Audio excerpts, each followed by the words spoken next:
Salam damai dan sejahtera bagi kita semua. Vatikan mengumumkan pada hari Rabu 26 April 2023 bahwa akan ada orang awam yang berpartisipasi sebagai anggota dengan hak pilih dalam pertemuan sinode untuk sinodalitas bulan Oktober. Sebuah terobosan dari kebiasaan sebelumnya di mana orang awam dapat berpartisipasi tanpa hak pilih. Demikianlah cuplikan berita yang dikutip dari catholicfamilynews.com. Link berita ada di keterangan video. Perubahan tadi adalah bagian dari rencana Paus Fransiskus untuk melibatkan 70 orang bukan uskup yang memiliki hak pilih dalam sinode para uskup. Aneh tapi nyata, sekarang sinode uskup bisa melibatkan orang-orang yang bukan uskup tapi memiliki hak pilih yang sama dengan para uskup. Mereka adalah para imam, diakon, biarawati, dan awam. Selain dari itu, 50% dari anggota sinode yang bukan uskup tersebut adalah perempuan, dan keberadaan orang muda juga harus terwakili. Tak dapat disangkal lagi, ini adalah revolusi terbaru dari Gereja Konsili. Inilah salah satu buah dari Konsili Vatikan II yang menyesatkan. Perubahan ini semakin memperjelas tujuan hierarki pendukung konsili di bawah pimpinan Paus Fransiskus untuk mengubah struktur Gereja Katolik secara radikal. Struktur Gereja Katolik yang seharusnya hierarkis monarkis diubah menjadi demokratis sebagaimana layaknya lembaga-lembaga sekuler. Dengan perubahan ini, Gereja Katolik nantinya akan semakin mirip dengan Gereja Anglikan yang saat ini tidak hanya memiliki imam-imam perempuan, tapi juga uskup perempuan. Tidak hanya itu, perubahan struktur sinode uskup ini nantinya akan mempermudah upaya untuk mengakomodasi banyak perubahan-perubahan yang lebih radikal dengan alasan mengikuti tuntutan dan kebutuhan zaman.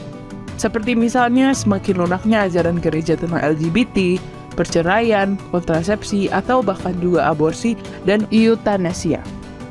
Juga ajaran gereja akan semakin diselaraskan dengan agenda globalis, seperti upaya membangun kesadaran terhadap masalah keadilan sosial dan lingkungan demi peradaban berkesinambungan, ekumenisme semua agama untuk perdamaian, dan sebagainya.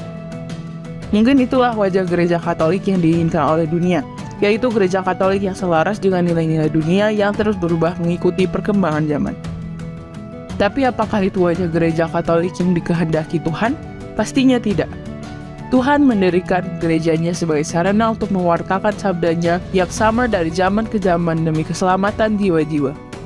Tapi sekarang, dengan merujuk pada semangat pembaharuan Konsili Vatikan II, Paus Fransiskus telah merusaknya dan membuat Gereja Katolik lebih mirip organisasi sekuler yang mengurus masalah kemanusiaan, keadilan sosial, dan lingkungan dengan kebijakan atau prinsip yang terus merubah mengikuti dinamika perkembangan zaman.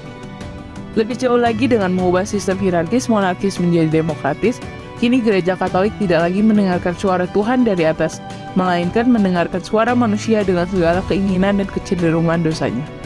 Fakta ini semakin menegaskan tujuan dari semangat Konsili Vatikan II yang sesungguhnya, yaitu mengubah pusat Gereja Katolik tidak lagi pada Tuhan dan sabdanya, tetapi pada manusia. Itu jelas melawan kehendak Tuhan. Gereja Katolik setelah Konsili Vatikan II bagaikan garam yang sudah tidak asin lagi, yang sudah tidak ada gunanya lagi selain dibuang dan diinjak-injak orang. Pertanyaannya, dengan segala perubahan yang terjadi sejak Konsili Vatikan II berakhir hingga sekarang, masihkah ada yang meyakini Gereja Katolik saat ini sedang baik-baik saja? Masihkah ada yang menyangkal itu bukan tanda-tanda terjadinya kemurtadan besar yang sudah dinubuatkan?